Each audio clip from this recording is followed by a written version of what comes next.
49ers Access. My name is Sterling Bennett. And ladies and gentlemen, the 2025 NFL trade deadline has come and gone. And the San Francisco 49ers did absolutely nothing. Nothing. And with me today, I have Dre from Dre Area Sports to react to San Francisco's trade deadline and what was one of the crazier deadlines in recent memories. But like I just said, San Francisco didn't do anything. They didn't get an edge rusher. They didn't insulate the offensive line. They didn't go trade for a future draft pick or trade anybody else on their roster for future draft pick compensation. It was a rather dull and now polarizing trade deadline because San Francisco, with not doing anything, has essentially said, this is your 2025 San Francisco 49ers. There is no trade help coming. This roster, as it is currently made up, has to figure things out and win games if they want to go to the playoffs this year. They are 6-3, but Dre, Niners did nothing. We both had guys like Jermaine Johnson and Trey Hendrickson who we wanted them to pick up today, but they didn't do anything. What'd you make of the trade deadline? How do you feel? You seem somewhat depressed right now because of it, but how you doing, Dre? Not very good. To me, look, I understand that they didn't make a move. I understand that, they decided to stand pat. Again, this is, I hate making the comparisons, but this is like a San Francisco Giants move. Like, you know what? At the end of the day, we were dead in the water. I remember Brian Sabian saying that one year. I was like, why would you say that? And sometimes being honest hurts, though, right? It does. So here's the thing: you just lost Mykel Williams. Yeah, At the very least, you had to get somebody in here to help the defensive line. Yes, you brought in Cleve Farrell. Yes, you brought in Keon White, but that's not enough. Yeah. I mean, I guess you could say, well, at least Bryce Huff's coming back on Sunday. Sure. Yeah. And that's it. That's a great thing. It's a great thing, but that's it. There is nothing past that. It's like, yeah, and that's going to do it. He will be the primary pass rusher, and everyone else will be just contributors to this defensive line that's not getting any pressure on the quarterback. I mean, look, you can argue the last time you got pressure on the quarterback was when we had Bryce Huff, putting pressure on Michael Penix. But after losing Mykel Williams, I felt like you had to make some kind of move to bring in some reinforcements, even if it wasn't like, a Trey Hendrickson, a big name, even like an Arden Key. I'm just saying that's my first choice, but a guy that adds depth that can contribute. But they didn't do that. They did nothing. They just said, you know what? We are what we are.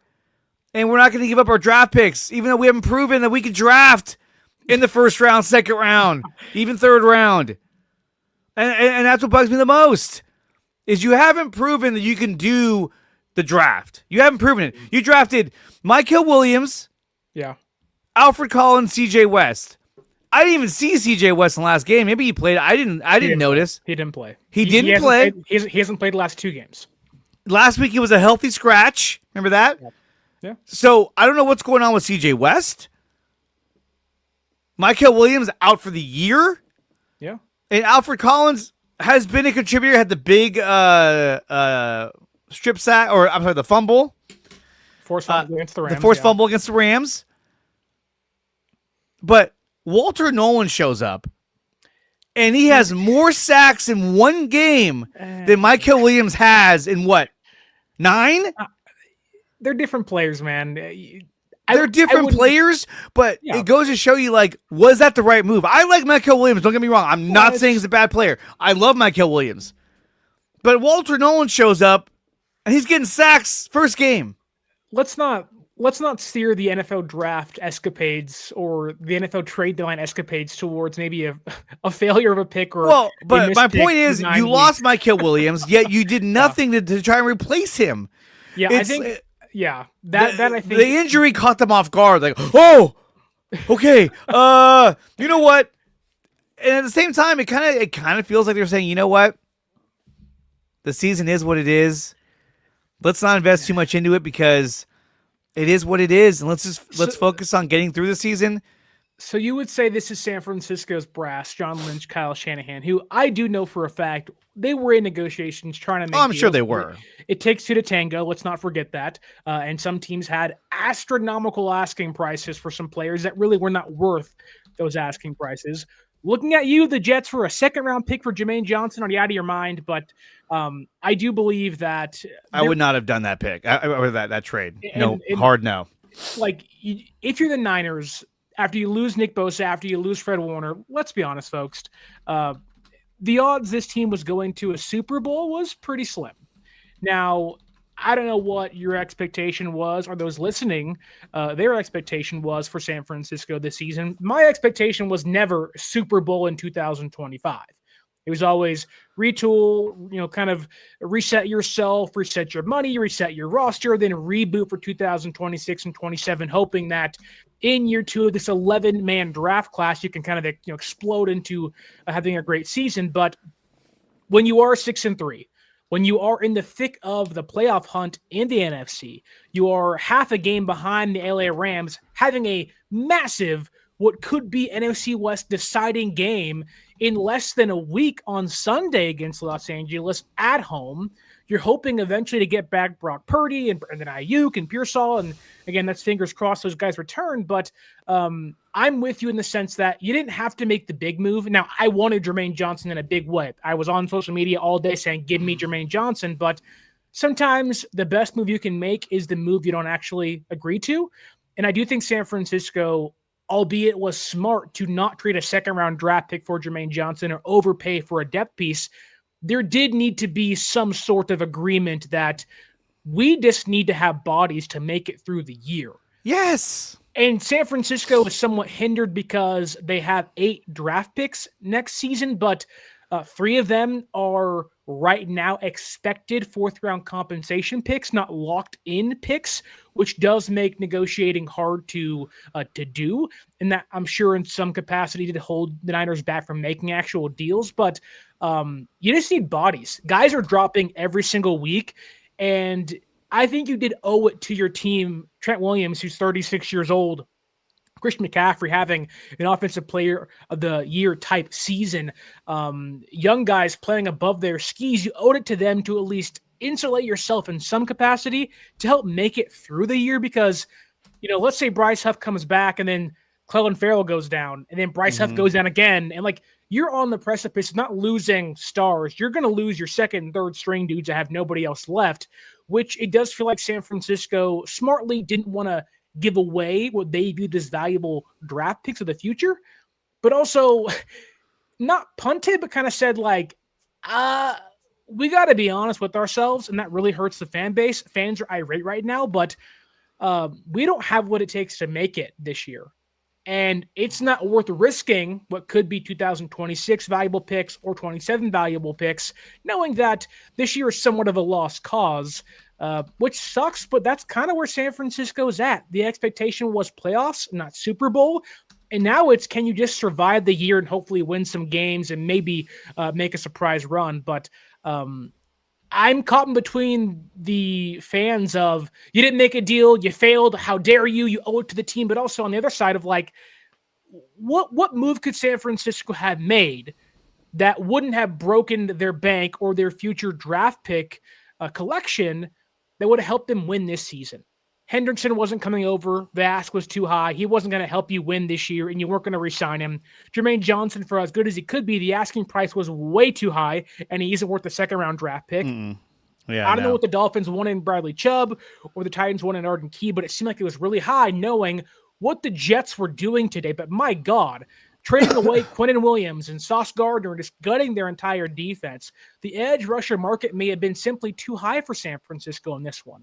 And I have a theory that had the Dallas Cowboys and Jerry Jones not bucked over 2 first-round draft picks or a first-round draft pick and a second-round draft pick and a Mozzie Smith for Quinnen Williams, Jermaine Johnson would be a San Francisco 49er right now. Well, yeah, he overpaid for Quinnen Williams. I believe that firmly. That Well, Jerry let me ask Jones you and the this. Cowboys screwed San Francisco over on accident, but it certainly happened that way. Well, and I'm sure he doesn't care that he screwed them over. He's probably like, oh, good. Not at all. That's a good thing. But here's what I want to say. If Mykel Williams doesn't go down, Yeah.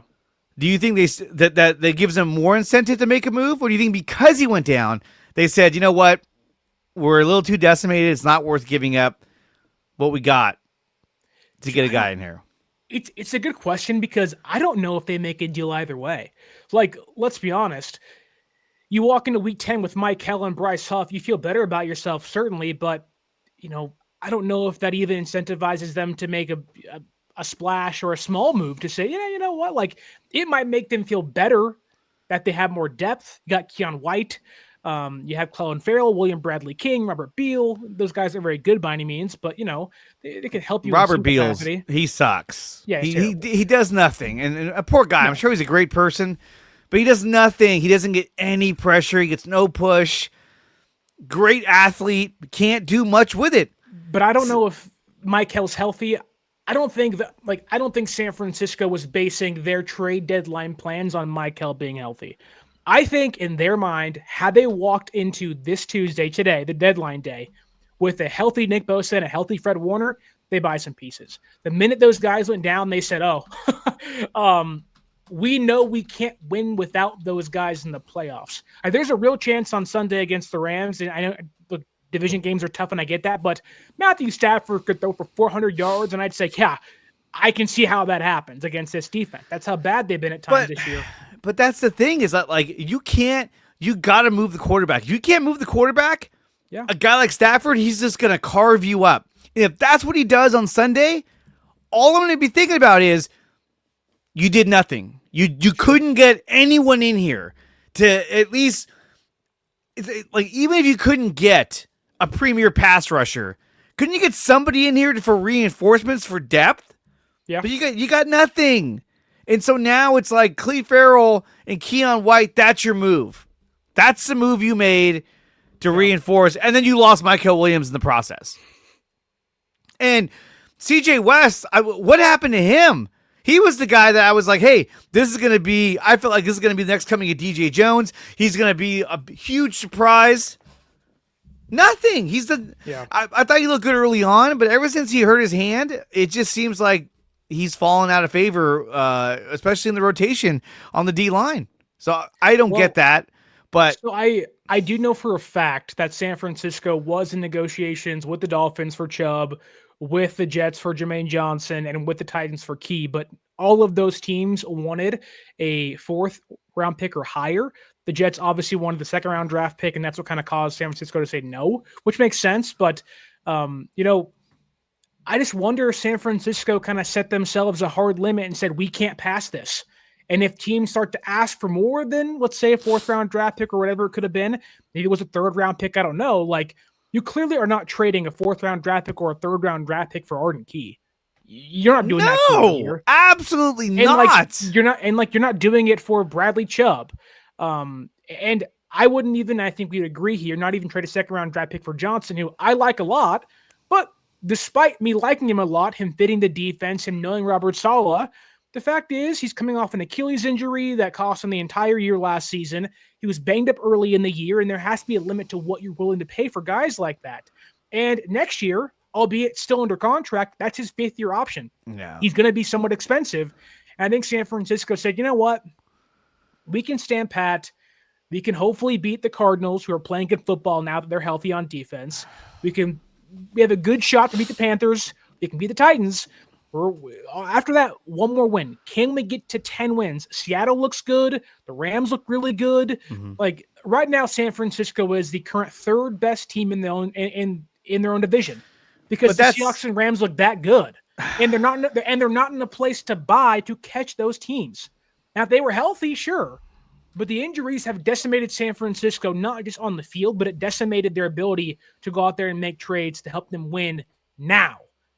I think that's what fans maybe don't want to admit, because fans on Twitter and X are like, John Lynch should get fired. He should be a failure. They don't want to go to the playoffs. That's not true. But sometimes you have to sit back and really take in what's in front of you. Ask yourself truthfully, does San Francisco have enough to go to the playoffs? And if they go to the playoffs, be a Super Bowl contender? I know my answer. It's no. So why go all in for a year like that? I think this is a team that on if it leans on its core, on its experience, it can get into the play, obviously into the playoffs and hopefully into the 2nd round, divisional round. Who knows? Because now you're banking on, okay, is Brock Purdy going to round into form and help lead this team into the playoffs. Right. You know, just high aspirations for this season have all come crashing down with all these injuries. You know, obviously no Bosa, no Warner. That's the two biggest ones. Like, oh my God, now no Mykel Williams. So the once deep defensive line is now super shallow. Yeah. And that's tough. And then you got Yetur Gross-Matos, who just can't seem to get healthy. And when you look at what the Cowboys gave up for Quinnen Williams, right, which was a first-round draft pick in 2007, a second-round draft pick in 2026, and defensive tackle Mazi Smith, who I think was a first-round draft pick. He was a first-round draft pick. So really, it's two first-round draft picks in a second. That's a lot to give up for Quinnen Williams, but and they got to pay him in 2 years.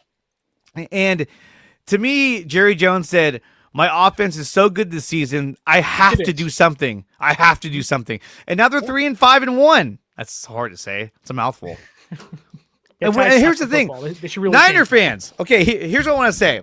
Okay, now I'm going to kind of flip the script here right now. Niner fans, the Cowboys made this major move, right, to get Quinnen Williams. They're 3-5-1. We're 6-3. So we, like Sterling said, 4 more wins. Sorry if I do math right. That's 10 wins. Get to that 10. Pretty much assures you that you're gonna have for the most part, it gives you a high chance of making the playoffs. Yeah. The Seahawks and the Rams don't seem to be slowing down anytime soon. No, they are better than San Francisco is. I'm sorry. I hate saying that, but it's the truth. They are. They're healthier too, which also helps both a lot. Of them, we beat both teams. Yeah, they're playing different football now. Like the Rams are on a heater like they were early in the season. San Francisco without Fred Warner is not beating the Rams. If they do, my God, it's a miracle, which miracles can happen. But I mean, come on now. It's the way the season has fallen. I mean, it wasn't like the Niners came into the season, they were like, man, they got some massive holes everywhere. A lot of the main guys that they were going to lean on are out. Like we said, Bosa, Warner. Yeah. You know, Bethune has played extremely well. I know a friend of ours was saying that he was playing terrible. He's doing really, really well. He's gotten a lot of tackles, too. Two of 3 games have been really good so far for him. Yes. No one wants to talk about the Texans game. That was just...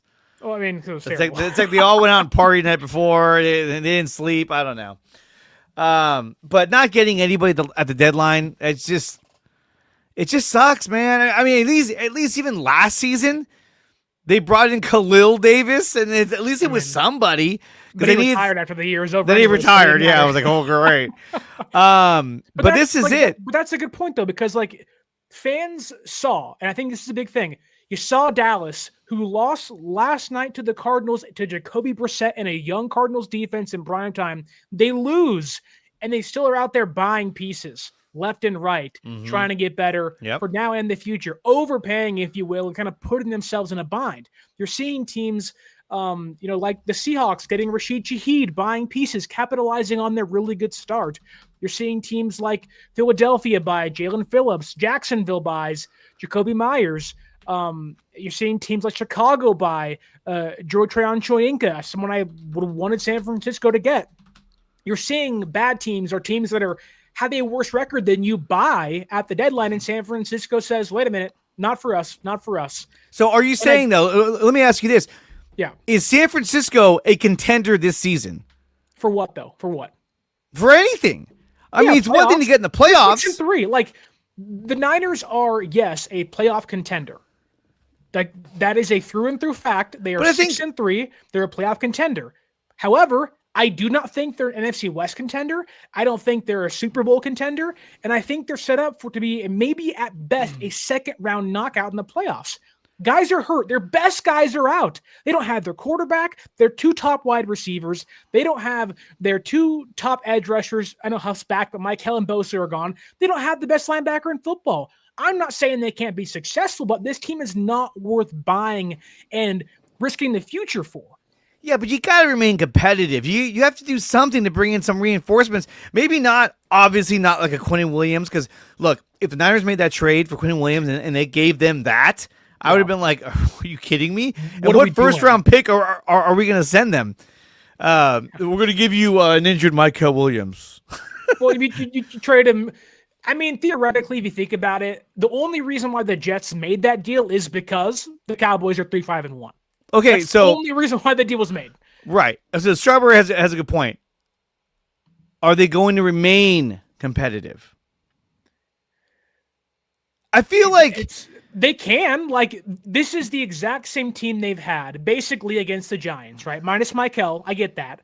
And like, this team can still, like, they have a great coaching that has helped them win games against, 6 other teams this year. And this is my thought. San Francisco said, we have been good enough to get us this far. We've been good enough to be 6-3. Yes, guys have gotten hurt. We haven't had Nick Bosa since week number 3. And since then, it's not been perfect. We've lost a lot of games. But we're 3 games above 500. And we may not be good enough to go to the Super Bowl, but we're good enough to be competitive and go to the playoffs. And I think they're kind of hoping, fingers crossed, because all you can do is hope now, that their trade deadline looks like the return of Brock Purdy, Ricky Pearsall, Brandon Ayuk, Jacob Cowing, Jake Brendel, Ben Barch, Bryce Huff, and Yetur Gross-Matos. That's a lot of hopes, ifs, ands, and buts, but there is a world where San Francisco gets a handful of those guys back, and they are, at least on paper, a much better team. Now, the defense is cooked. Let's not get that far. They're cooked. But this defense always was going to struggle. They're young. Even with Bosa and Warner out there, they're going to be holes. They were going to win games they weren't supposed to win. They were going to lose games they were supposed to win. That's how things were going to go. And I think now we're sitting here in week number 9 going into week 10. So, they sat on their hands. And I get it. I wanted them to make some moves at the right price. But I can see John and Kyle sitting back saying, hey, like, we have a lot of impending free agents. We're paying a lot of guys. We need these draft picks. We don't have, like, if San Francisco had picks in around 5, 6, and 7, we're having a whole different conversation. They don't have those picks, though, and that's a problem. They cannot trade a conditional 5th round pick for a Draymond Jones. They don't have that pick. That's like that kind of what changes things for them. They have picks in round 1, 2, and 3, 4 in round 4, 3 of them being maybe compensation picks, and then round 7. They don't have the day 3 ammunition to make deals like this. So you think this Sunday Niners are going to lose? Yeah, but I always had them splitting games with the Rams. So, like, I'm not out here being like, oh, man, the expectations are tarnished. Or, like, this always was my expectation. But it kind of sounds that way. It kind of sounds like you're saying, hey, look, it is what it is. It's been kind of a squirrely year. It is what it is. Let's just get through it and let's hope we're competitive. I mean, look, through it. This is not Major League Baseball. Major League Baseball, you make the playoffs, you're like, oh my God, we did it. This is incredible. In football, if you're the Niners, you're expected, like, hey, you got to make the playoffs. Sure, and, I get and that. the thing is that in Major League Baseball or even the NBA, you make the playoffs, you're in a series. You're in football, it's one game. Yeah, and you lose, like, that's over. It's done. I get that, but we're also sitting back thinking that, we still have one of the best offensive minds in football, be it the offense has guys out. We have Robert Saleh, who has coached his ass off all year and made really players that shouldn't be this good look better outside of the Houston Texans game, right? Okay. Like I think there is some validity to it. Depends on who you play. The NFL is all about matchups. Right? Right. Like, the Texans are not a great team. The offense has had its issues. The defense is great, but like the Texans are not as good as the Rams are. And San Francisco beat the Rams in overtime. They beat Seattle off a Hail Mary, thank God, touchdown from Brock Purdy, Jake Tunges. Like, it's not as if that we also didn't have we lost Kittle that game too, so he was a big part of the plan for that game. And like, I get it. I want to get an edge rusher. I want to be better. I want to be healthier. I want to be competitive. But I think a lot of fans have the expectation of, 2026, weakest schedule in football. Here we come. Going to make a big splash. No. This team cannot afford. Everyone's discussed, the core is aging. The window's closing. How do you reopen the window? You recalibrate. You restock with young guys. And San Francisco realizes that, hey, this year was a really good step in the right direction. So was last year too. But we have to do that year after year, before you can truly say we're back. And I think 3 draft classes of good picks, which so far it's looking like that way so far. If they can do that again in 2026, they're going to be in a good spot. But they can still be competitive. They're 6-3. They may lose on Sunday against the Rams, sure. But then you have the Cardinals on the road.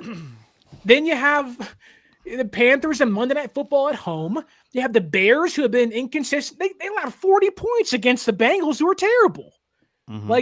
And you have the Titans. You win 4 more games over the next 8 weeks or so. You're in the playoffs most likely. They can do that with this bunch or with guys getting back that are healthy. Now, I get it. You wanted to make a move. You wanted to make a splash. This team was never going to break the bank and go all in this year. Even if they were really healthy, if they were healthy, they're probably getting an Arden Key. They're probably getting a small ancillary piece to help them. They're not trading away a first or second round draft pick for Jermaine Johnson or Trey Hendrickson. They're not doing that. They're not giving up more than a 4th round draft pick because that's kind of all they have. They have picks earmarked. They have to get a tackle, a guard, maybe a center, an interior defensive lineman, maybe a cornerback. They 1,000% have to get a safety next year. Mm-hmm. They know who the guys on the roster are.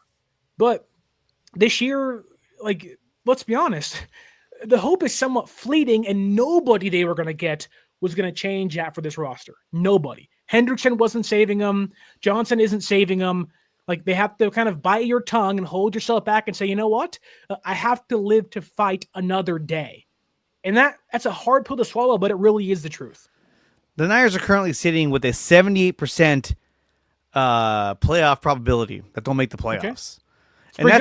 It's pretty good for a team that's lost Bosa, Warner, now Williams, which is such a huge blow. Not only for the Niner fans, but for the roster. What message does this send to the veterans on this team, to the young guys on this team? Hey, how do you address this? If you're John Lynch or Kyle Shanahan, how do you address not acquiring anybody at the trade deadline?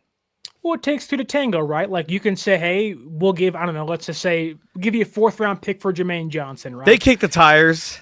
Yeah, right. You can try, but it's like anything. When I was younger and I was trading football cards on the playground, you can say, hey, I have this amazing card you want. And some guy's like, I'll give you Neil Rackers from the Cardinals for it.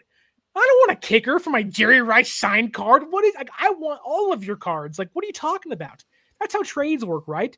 It's like watching Pawn Stars. The person comes in and the guitar's valued for $15,000 and Rick says, hey, I'll give you $7,000 for it. And you're like, what are you talking about? Because they have to make a profit off it too.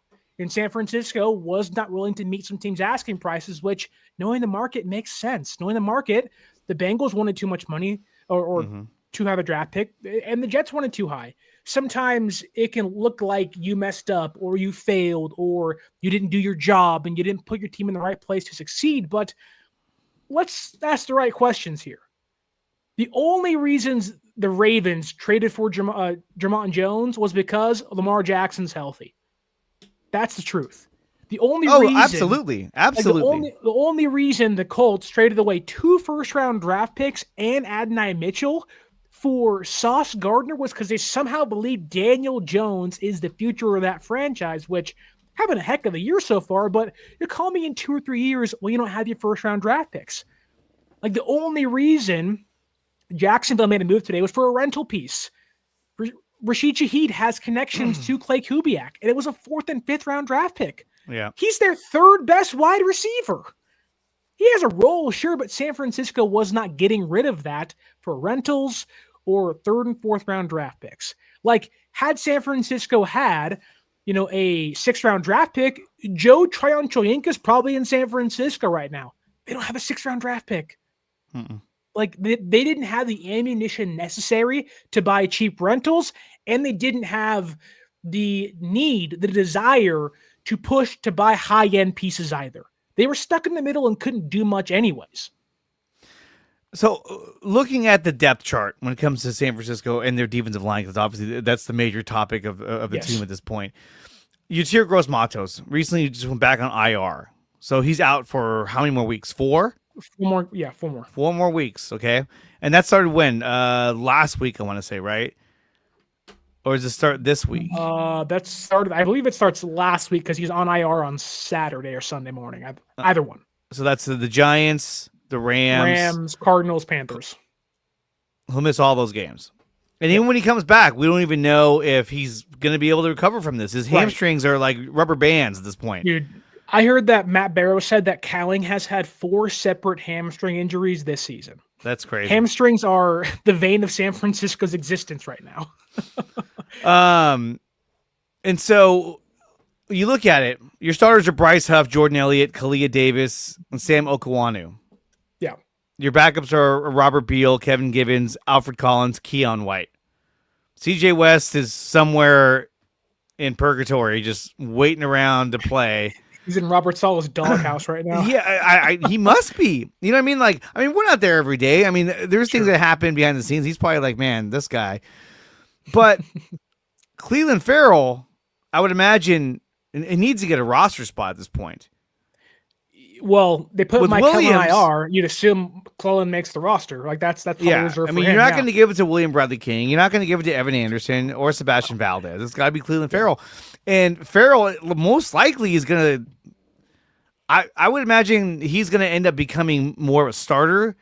Yeah, he'll probably be your base down edge rusher because he did a good run defender. Yeah. Yeah, ahead of Samo, I think.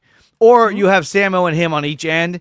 And Bryce Huff on third down. Bryce Huff needs to be more of a third down pass rusher. You can afford to not play Bryce on almost every single down now, though, because you're so depleted. You can't. I mean, you got Keon White, but he's more of an interior guy, but he can play both. Yeah. We saw Robert Beal out there last week. I mean, as ineffective as he was still out there. So I think he had one pressure. I think he did. Sam almost got he was reaching out for him one time. I saw that. Yeah. He had a sack on Sunday against Jacksonville. No, he had a sack. Cleveland Farrell had the big sack where he came from behind. He smacked the crap out of Dart. Like, laid him probably out. Scared the crap out of him. Like, oh! Yeah. But it's just tough to see this banged up team, especially on the defensive line, which it's funny because we started the year talking about the health of Christian McCaffrey. Yeah. And he's been available the entire season. That German witch doctor, whatever he did, man. So it's worked. Look at Send it this the way. Entire team out there to Germany if you can. Please. Look at it this way. The Niners last year did not have Christian McCaffrey. He was hurt for the majority of the season, came back for 3 games, I want to say 4 games, and he was out. Yeah. If they would have had McCaffrey healthy at the start of the year, that's the only thing different about last season is Christian McCaffrey. Do you think we would also be 6-3 at this point? Last year or this year? Last year, if we had McCaffrey healthy. Because, already this year, we've had an easier schedule. Sure. I mean, the Niners probably beat the Vikings. They probably beat the Rams last year early in the season. They probably beat the Cardinals in the first game. Like, yeah, I mean, sure, that's fine and all. And, last year, though. Like, I just think this year, now that Christian McCaffrey is healthy and your defense is all torn to shreds, your offense has to be the carrying force of the team. Like, it has to be. Like, let's play the what if game because that's really all San Francisco can do at this point in time. If the Niners get back Brock Purdy, which I don't know if it's ever going to happen this year, it may not, it might. Isn't that sad to even say that? Like, he might not even come back. And Mac Jones has played really well, but there's a clear limit to how far the team can go with him. But, it's if you can get Brock Purdy back, I think the Niners believe if they can get Purdy and Pearsall back, it exponentially increases their playoff chances. And I don't think that's too crazy to say. Despite the injuries they have on defense, I think they can somehow make that work and hold teams to 24 points a game.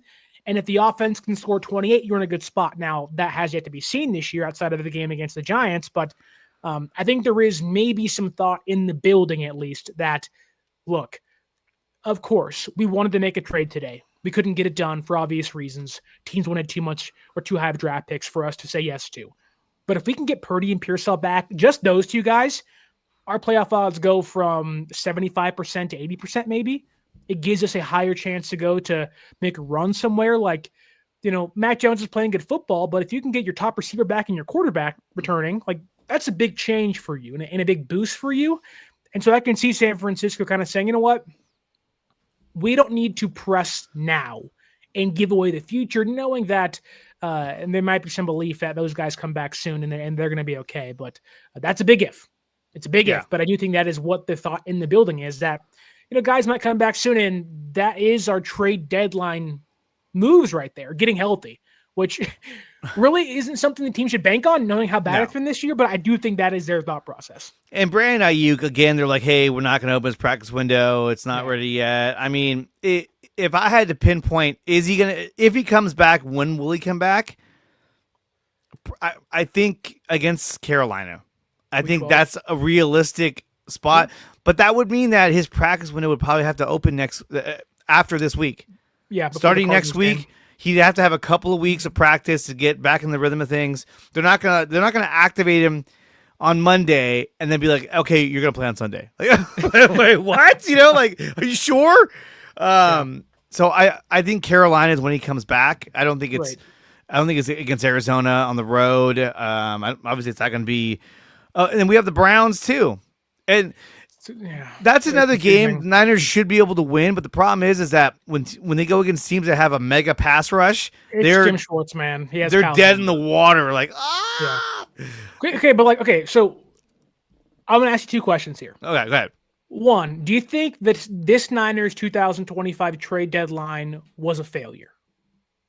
Yes. Okay. This is the first time, I believe, since 2018 they have not made a trade at the deadline.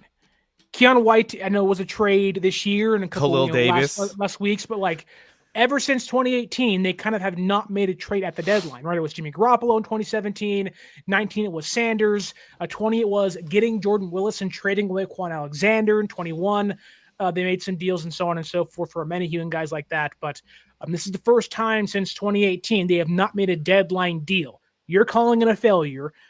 I'm saying it's smart business. I think they made the right decision to not, get rid of the future to help this team win now. I know it's a hard pill to swallow, but I think it's the truth and the right move. But I do want to ask you this. Do you think not making a deal significantly hurts their playoff chances? Do you think San Francisco will miss the playoffs or might miss the playoffs because a deadline deal was not made? Yes.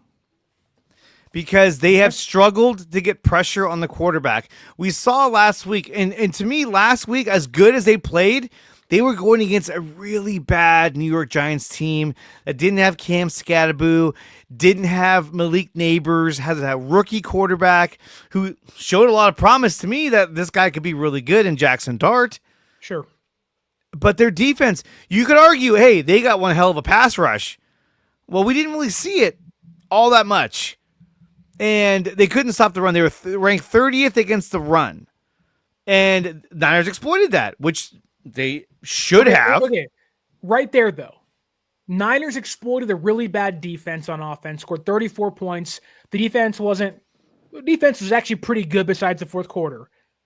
Why can that not translate, not the exact same way, but why can you not translate that into success against teams like the Cardinals, the Panthers, who have been inconsistent all year, beat the Packers? I get that, but that was more so the Packers playing down than the Panthers playing good. The Browns, who have been bad all year, young quarterback, albeit Jim Schwartz is out there, could be a tough game. Then against the Bears, who have been a roller coaster ride the entire season, and the Titans. Cardinals, Panthers, Browns, Bears, and Titans, why couldn't you at least win 4 of those 5 games?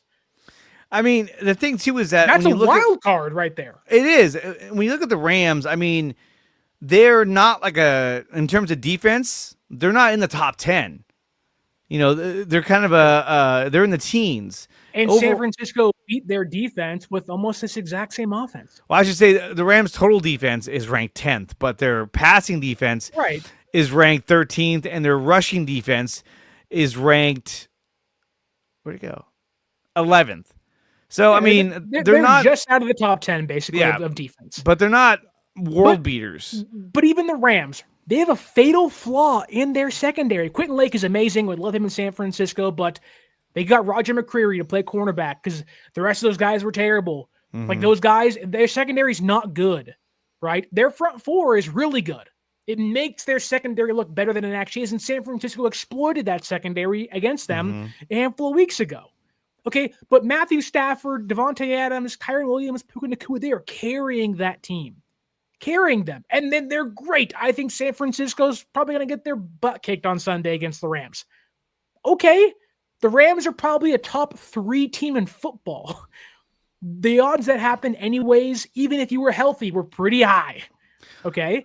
Right. But if you win 4 to 5 more games, which you have easy scheduling to do so, I don't see why this deadline is like, oh my God, the season's over. Oh my God, fire John Lynch. Oh my goodness, catastrophic. They didn't do anything. We'll just pack it in. It's not the case. I think what it is that even if he gets to the playoffs, you didn't acquire that big player that can get you past the first round and maybe even surprise you to get.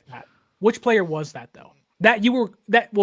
Maybe I shouldn't ask you that. No one asked me that question. But like, which player do you think had a reasonable asking price? Because that's the problem here. It's not that San Francisco didn't want the players or they didn't try to make deals for said players. They wanted Chubb, they had eyes on Key, and they wanted Jermaine Johnson. All those things are true. They couldn't get a deal done because the asking price was too high. So what player at a reasonable asking price would have altered this current roster? None. The only one that would have altered the roster is if they went out and got a big name, but they'd have to give a lot to get them. Yeah. It'd be a guy like a Trey Hendrickson, or it'd be a guy like a Quinnen Williams, or it'd have to be a big name guy that you're like, holy crap. My fear was that the Seahawks were gonna get one of those guys, and it's like, oh God. Because look, when you look at the whole trade deadline, the biggest winners, of course, was the Philadelphia Eagles. They got some pass rusher. They got Jaden Phillips, and they got Mykel Carter from the Jets. Yeah. They made some deals, but let's be honest, man. There are tiers to this thing, and the top tiers in the NFC are the Rams, Philadelphia. Packers are probably in that tier 2 because they've been playing so inconsistent. When they're on their game, they're probably in that top tier. Then it's like. Then it's kind of like I'm the Lions and the Seahawks. It's nobody else. If you want, so for the Niners to remain competitive, for the Niners to make the playoffs, they can only afford to lose. I guess 3 more times. It'd be 10-6. They played 9 games. They have 8 games left. Yeah. No, if San Francisco plays 500 football, they should go to the playoffs. It's very rare, albeit last year's Seattle 110 games didn't make it in. It's very rare that a 10-win team does not go to the playoffs. Very rare. If they play 500 football, they should be in the wild card at least. If they beat the Rams on Sunday, that's going to be huge.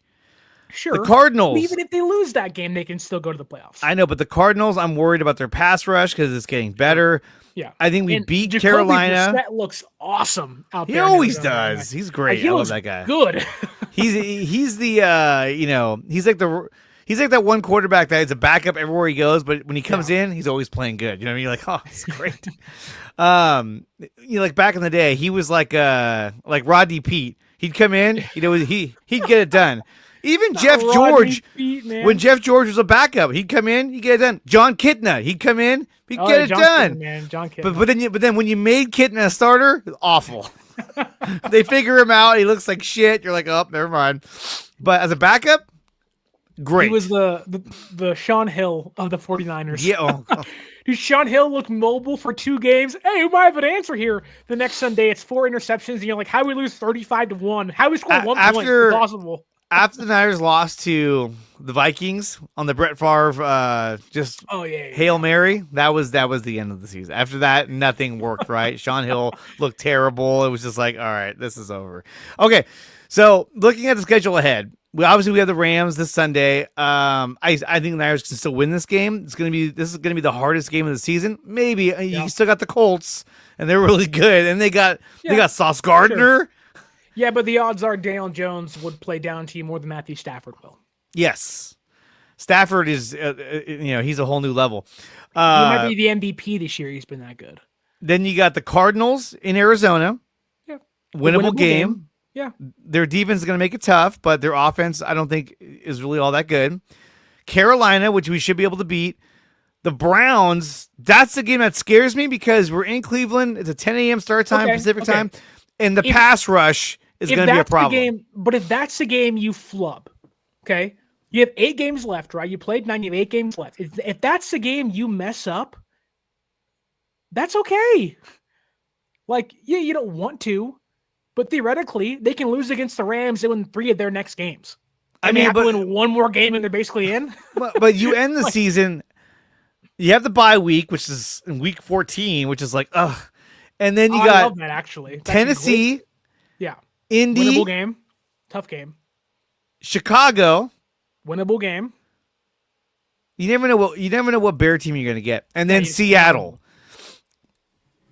And so when you get to Seattle, you're hoping that it's a game where you're already in and you could just send Adrian Martinez out there, have him throw the ball around a little bit, have some fun. Well, you hope that actually. Well, I mean, maybe you're right. Maybe if Brock Purdy comes back week 18, Mac Jones doesn't even play.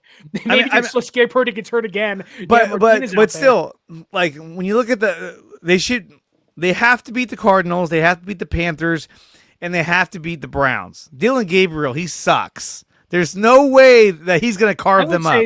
Kevin Stefanski's should get fired out there in Cleveland. I think he's a good coach, but he's going to get fired. He's giving up play calling duties for a second time in 2 years. What did he do?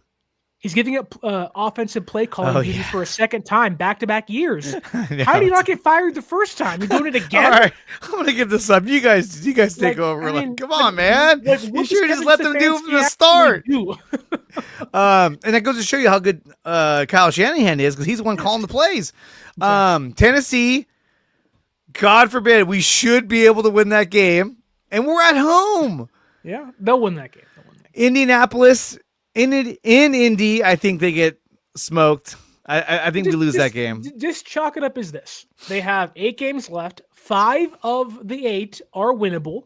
The ones against the Rams, Colts, and Seahawks are going to be tough, but 5 of the other ones are winnable against the Bears, the Titans, the Browns, the Cardinals, and the Panthers. The Bears could be the biggest swing game of the whole season. Like, you've got to capitalize on this. But if you go 4-4, you should at least have like a 95% chance to get in. And really, in this season, no one team is really running away with anything. No. Well, you're right. Yeah, no. I mean, the Eagles are, but the Cowboys and the Commanders are terrible. They're terrible. But I mean, the Buccaneers, they're 6-2. Sure. But they're not also injured to all hell. But they're vulnerable. The Packers are pretenders. I'm not sold on Green Bay whatsoever. I know you're very partial to Green Bay. And then there's the Lions. I think if there was any year... Even the Colts lost this past weekend, though. Daniel Jones looked terrible against the Steelers, and the Steelers are mid-team as well. I think if there was ever a year for the Lions to get to the Super Bowl... Yeah, it's this year. It has to be this year. I mean, look around you. Right? They're going to play the Rams at SoFi, and Stafford's going to cook the crap out of that defense, man. And it's over. It's over. I do want to ask you this, though, because much has been made of Niners not capitalizing on being 6-3, and the fans are very irate about that. And I think that, would you rather, like, I know you aren't happy about them not making a trade. You had to make a move. Mick Maddow in the comments. You got to get somebody in here, man. You had to. And I'm on board with that, but I can justify why it didn't happen. Yeah. I think that, like, maybe it's me personally, I'd rather have 8 draft picks, 7 of them maybe from rounds 4 and up, than trade for a rental piece this year or trade a second-round draft pick away for a guy that can help you this year and next year. I don't think San Francisco misplayed this at all. Like, and that's weird saying that, because obviously you want them to be aggressive. I had guys, Jermaine Johnson, I wanted them to get really bad. Like, had they got Jermaine Johnson, I would have been obnoxious today. But they didn't do that. And I think that they played things correctly. Like, you have guys that are getting older. Purdy's getting older, albeit he isn't old yet. Fred's getting older off an injury. Bosa getting older off a 3rd ACL injury. Kittle getting older off a hamstring injury. McCaffrey getting older, albeit healthy so far. You just never know with him. And so, like, I don't know if you, like, Trent's getting older, has a bad ankle and a bad knee at times. Like, I don't know if you could afford to deal away your draft picks in 2026 to help justify this team. Like, this Niners team is not that good. Like, they're good enough to compete. They're good enough to go to the playoffs, which I guess it really makes them a good team. But I just mean, like, in the grand scheme of things, they are not a Super Bowl contender. They are a borderline playoff contender, which I think they always were. I think they were never going to be 12-5 or 13-4 or 11-6. I think 10-7 at most. I think they could have been if they were healthy. I mean, sure, healthy. The young guys have played better, but I think the way the season goes, there's always ebbs and flows, and the odds are at some point the rookies are going to play down, and they're going to make mistakes. Now, yes, they played better early in the season. Had they been healthy, maybe. And they would have exceeded the expectations set for them. But because my bar was always kind of middling of like, hey, you can go to the playoffs, but I wouldn't expect too much, maybe that's why I'm not too bothered by today whatsoever. Where they really got to capitalize is they have what? They have 4 fourth-round picks. Maybe. Based on compensation formula. Yeah. Yeah. If they're able to hang on to those, that's huge. But we'll see how it shakes out. I mean, obviously, they have a first-round pick, second-round pick, third-round pick. They have to hit on all 3 of those picks, first, second, and third. They have to hit. Well, and these guys have to be good. Hitting, like, I think the way you can, and you are right in the sense of the picks that you were unwilling to move, you better make sure you hit on them now. Yeah. Because if you weren't going to trade a second-round pick for Jermaine Johnson, fine. That second-round pick better be a good player. If you didn't want to move, I don't know, a fourth-round pick or a third-round pick for Bradley Chubb, who under contract for 3 more seasons and no guaranteed money after this, you better make sure the player gets good, not a Tyrion Davis-Price or a Danny Gray or a Trey Sermon like that, not an Isaac Guerrero. Because if Chubb got you an impact player, if a third-round pick got you Chubb, I probably would have done it. Just say, hey, I got to get somebody in here to help this pass rush. Luke Gifford, go sit on the bench. Does it make you feel better though? The fact that the guys at San Francisco was negotiating to acquire Arden Key, Bradley Chubb, at some point Trey Hendrickson, Jermaine Johnson for sure. Nobody else got those guys either. Nobody did. So like that to me also makes me feel better. Of like, well, if we weren't going to pay it and nobody else would, then we aren't a sucker for doing so. Yeah, I mean, it wasn't like the Eagles were offering 3 first-round picks for Hendrickson because they did it for Myles Garrett because Myles Garrett just signed a contract. So they're like, hey. And that's also a rumor. It's not even maybe true.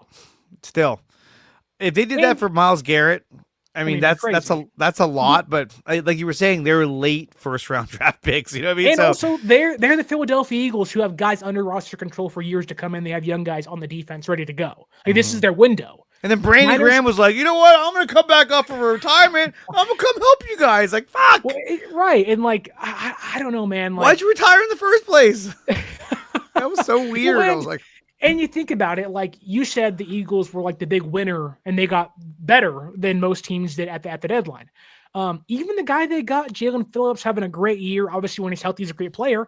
He's had a lot of injuries. There's no promise he stays healthy either. So it's like, really, when it's all said and done, like I know it's a kind of looking to the future, but like the Niners could make out pretty well not making any deals. I get it. It sucks. I want them to make moves, but at the end of the day, this is a season that's going to be predicated on, can we get to the playoffs and remain competitive? And we'll see what happens when you get in the playoffs. And that's really what they're hoping for is let's just get in the playoffs and let's see what we can do. If the Niners make the playoffs this year, however, division, wild card, whatever, if they at least make the playoffs, would that make this trade deadline of no moves at all for the first time since 2018 rather meaningless and make them look better in the process? Or would you sit back and say, well, you could have won the wild card game had you gotten an edge rusher? If they get in the wild card game and they don't get a sack and whoever they're playing against carves them up, again, you didn't get a pass rusher. But, I mean, when you look at the AFC, can they beat the Bills? Probably not. Can they beat Aaron Rodgers and the Steelers? Yes. I don't know. Steelers are not that good, man. That defense hasn't been good besides 1 week this year. Can they beat the Broncos at 7-2? No. Can they beat the Patriots at 7-2? I would possible. No, because Drake May's playing really good football, but it's weird to say this. Defense looks like down the stretch of the season. We'll see. They're on a heater right now, but I don't know what they look like in 2 months. And still, teams like the Ravens and the Chiefs are yet to make a run, which they're going to really soon because just chalk it up to this, man. Like, if the season ended today, Philadelphia gets the first round bye, they're the number 1 seed. The Buccaneers host the Detroit Lions, and San Francisco's playing in Seattle. Can San Francisco beat Seattle in Seattle in the wild card they've round? done it before. I mean, I'm not saying they can't. They need to get their guys back. But, like, there's a good chance that they're going to be in that game at least till the end. Like, the odds Sam Darnold punks the San Francisco 49ers is pretty slim. Is he going to do to them what he did to the Commanders? Probably not. The Commanders' defense is worse than San Francisco's is, and the Niners have 3 of their top guys out. Did you see that those posts about the Niners could look to reacquire Deebo Samuel? Like, oh God, let's not go there. Come on, man. Why would you want to? Why? Can you imagine? He's not helping the Commanders at all. What if that was their move? Is they reacquired Deebo Samuel? I'd be like, what are we doing right now? Then like, I'd be more mad than I am right now. they gave up a 5th round pick, or they don't even have one. The 5th round pick they don't even have. Yeah, it would be one of the 4th round conditional picks. Like, hey, you never know. And I also think that what we don't take into account is like, yeah, San Francisco didn't capitalize on being 6-3. There is no, like, it's not out of possibility that Sam Darnold, December comes, he falters like he did last year. Maybe Matthew Stafford, who's 37, gets hurt, and Jimmy Garoppolo's playing games down the stretch for the Rams, albeit you never know. Stafford's a dog, and he's a great player. I'm just saying it's possible. It's possible. The Bears just lost their top edge rusher on Sunday. Like, injuries pile up. The NFL is crazy this season. Tucker Kraft. Yeah, exactly. Gone. It's not as if other teams aren't going to get hurt. It's not as if other teams aren't going to play down to opponents. And it's not as if San Francisco, despite making no deals at all, can't be competitive and go to the playoffs this year. And I think the outlook for 2026 looks better because of that. Because, I mean, there is a sense of like, well, if you play worse and you get a higher draft pick, wow, those draft picks really are more valuable. But also, like, even if you went to the playoffs and made a move, you aren't good enough to go to a Super Bowl. You don't have Bosa. You don't have Fred. You maybe have Trent if he stays healthy and guys like that. Is there a scenario? I know we got to end this pretty soon. Sure. Is there a scenario where San Francisco somehow finds a way to make it to the Super Bowl, or do you think that's just not going to happen? I mean, there's always a way, right? Brock Purdy would have to play out of his mind. The offense would have to play extremely well. But I think that was always the case. Even if they were healthy, the offense was always going to have to play out of its mind to go anywhere. Think about it. They might get Brock back this week. Maybe not. I don't know. I don't think so, but we'll see. If they get Pearsall sometime soon, Ayuk, hopefully. But, I mean, is there anyone else I'm forgetting that we're like, on the horizon? Matos might come back. Cowing might come back. Cowing isn't going to do anything. Jordan Watkins is just out there running routes. If Sky Moore is off the team, I'm going to be a little happier about that. I think Sky Moore's doing a great job. Taking punts out of your own 10 is not a good job. I know. What is he thinking? I'm like, what are you playing, Madden? Let that bounce. Dude, I looked at one point, I think against the Buccaneers, we were all complaining because he was taking balls out behind his own 10-yard line. He had like 13 fantasy points that Sunday. I go, he's 1,000% gambling on himself. There's a reason why he's taking balls out and they brought it up to Kyle Shanahan. He was like, yeah, that's not good. It's a problem. Yeah, that's a problem. Yeah, I was like, oh, fuck. Like, you're not happy. That's why Brian Robinson's now doing kick returns primarily for them. They said, Sky Moore, get out the way, please. Please. Yeah. Scoot over. I don't know, man. Like, I know it's trade deadline today. I know fans are upset. Fans are calling for John Lynch at Kyle Shanahan's head. I don't think John Lynch should get fired or Kyle Shanahan, but I think that it just sucks that we couldn't get anyone in here to help the defensive line because that was the biggest area of need. We knew we were getting receivers back. We got our tight end back. Our offensive line got better. We got Spencer Burford. That was a huge upgrade from Connor Colby. Oh, my God. I saw huge holes on that left side that I hadn't seen all season. So I was like, yeah, I like that. And look, Ben Barch is around the corner as well. Yeah. Can I toss you my conspiracy theory out there? Oh, gosh. All right, let's do it. I love conspiracy theories. Okay. So I think the Niners, I'll rephrase. If you talk about electrical power grids, I'm EMF gonna leave the EMF stream right now. I'm out of here. Waves, the red diphrony in the Niners color scheme. No, I was gonna say that had the Jets not traded away Quinnen Williams for what they got, first round draft pick, 2 years, second round draft pick this upcoming year, and Mozzie Smith. Had he stayed, had he not got upset, had he not said, I want out of here, I think they would have been more inclined to trade Jermaine Johnson, and the asking price wouldn't have been a second round draft pick. I think Jerry Jones, well, not purposefully, did screw over San Francisco. I think because if you think about it, as soon as you trade away Quinnen Williams, there's no reason to trade away Jermaine Johnson under contract for 2 years. Yeah, there's no point. So I think Jerry Jones screwed him over. I think he did because he kind of belligerently went for the biggest name he can get. And it's kind of weird because, I mean, I guess you could have made that same offer for Trey Hendrickson. They probably would have taken it like, yeah, let's go. But I think that's the guy he wanted, and he was able to get him. And I think he's only 26 or 27. So, you know, but yes, I think it definitely screwed over the Niners because then they were like, okay, do you want this guy? Look what we just got for Quinnen Williams. It's like, what are you going to give us? Yesterday's deal is not today's deal, you know, or yesterday's asking price isn't today's asking price. We're talking high draft picks here. We do have 2 super chats. We may be in trouble with one of them, but we'll get to that one last. The first one is Tommy Huxley. He says, looks like it's practice squad poaching season. I think so. I think they're scouring the practice squads. That is tacked on to Leon Sandcastle's comments of poach young high potential players, Logan Brown, Essa Pohl, Powell Ryland, Holland Pierce, Jake Majors, Kobe Bryant, and Mo Kamara. I loved Mo Kamara 2 years ago out of the draft. I was so mad the Dolphins got him. Kobe Bryant would be a fun pick to have on the practice squad with the Falcons, I think, currently. I'm not opposed to it. I think now that the Niners didn't get an edge rusher, I think you will see them poach somebody or sign somebody else to the practice squad. I think we can agree Clelin Ferrell probably getting signed to the active roster for the rest of the season. And then they'll go try to sign somebody else. Maybe Saleh hits the Carl Lawson market. He was in New York when Saleh was there, I believe, signed a pretty big contract, got hurt, didn't come back. Maybe they go out and get Manny Lawson. Who knows? Asante Samuel, they said he's ready to come back. Asante Samuel Jr., yeah, but dude, he had spinal neck. I know. I read that. I was like, he might die on the field. Keep me away. What if he go head first by accident?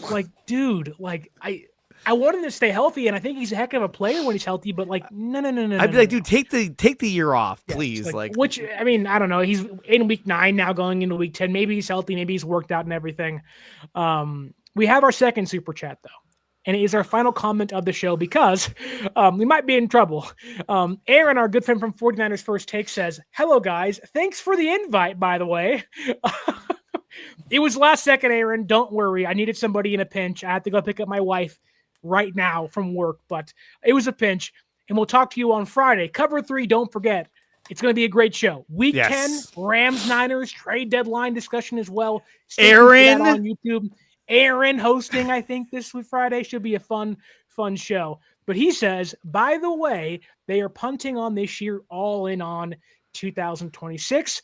I think that they're not punting. They just realize the reality of their team and, yes, are probably all in on 2026, barring the health of the guys on the roster.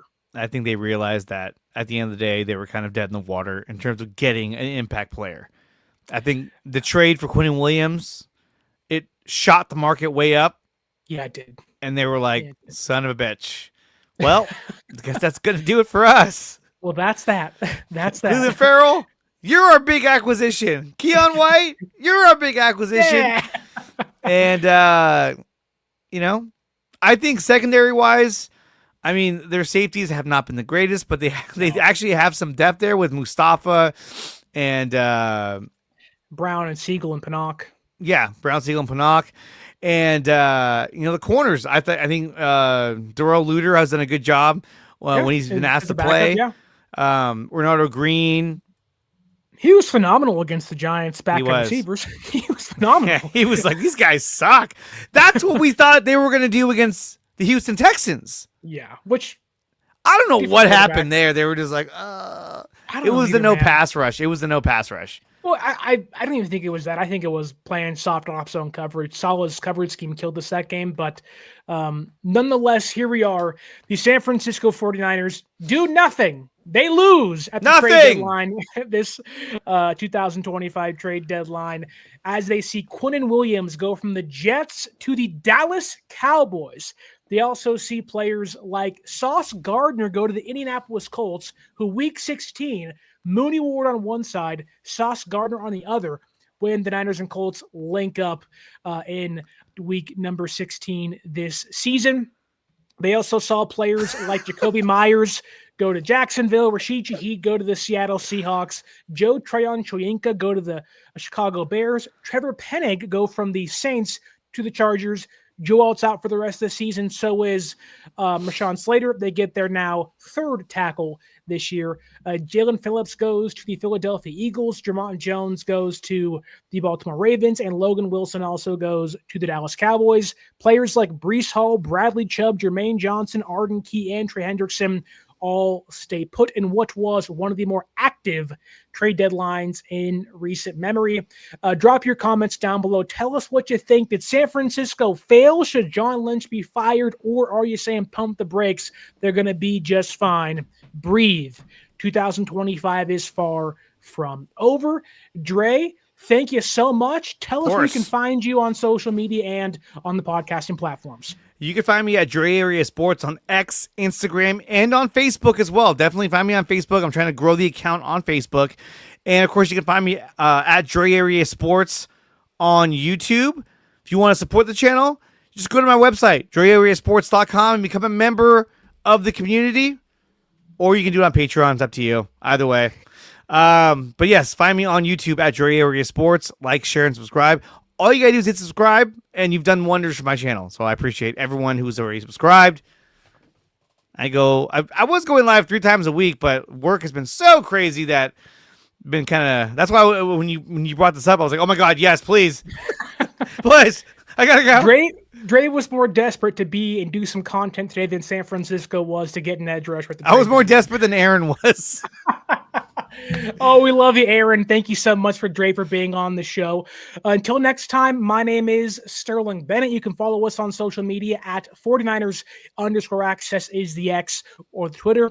49ers.access is the Instagram. And if you want to see your 2025 no trade deadline edition San Francisco 49ers play this year, use that promo code 49ersaccess, 49ERSACCESS at SeatGeek.com to save yourself $20 off your first purchase. Until next time, my name is Sterling Bennett. Dre, thank you so much. And as always, stay faithful.